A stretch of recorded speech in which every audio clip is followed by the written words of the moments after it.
চলতেছিল এবং আমাদের এই স্কুলে আসার পর সম্মিলিত প্রচেষ্টায় আমরা আগুনটাকে 10:30 সময় আমাদের নিয়ন্ত্রণে নিয়ে আসি।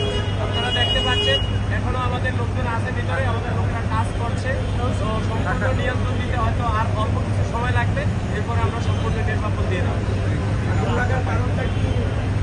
আগুন লাগার কারণটা আমরা এখনই বের করতে পারিনি, কারণ আমাদের লোকজন এখনো কাজ করছে। আমরা এখন আগুন নিভাচ্ছি, আগুনটা নির্বাপন শেষে আমরা কারণ খুঁজে বের করব।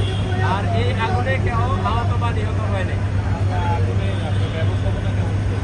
বিল্ডিং যেহেতু 4 তলা অনেক পুরাতন একটা ভবন, অগ্নি নির্বাপনের 2-1টা ফায়ার এক্সটিংগুইশার ছাড়া তেমন কোনো অগ্নি নির্বাপন ব্যবস্থা এখানে ছিল না। ঢাকা শহরে কন্টিনিউ যে এভাবে ভবনগুলোতে আমরা আগুন দেখতে পাই বিভিন্ন কারণে, এই সূত্রপাত কেউ কেউ বিদ্যুতের কথা বলে, এর জন্য কি ভবন কর্তৃপক্ষ অবহেলাকে দায়ী করছেন কিনা ক্ষেত্র বিশেষ?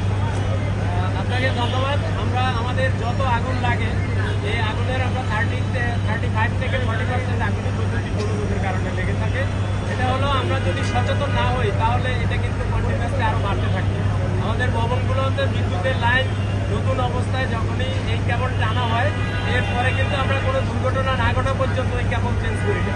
বাট নিয়ম অনুযায়ী এই কেবল আপনার 3 মাস 6 মাস অন্তর অন্তর অভিজ্ঞ ইঞ্জিনিয়ার দিয়ে চেক করা উচিত।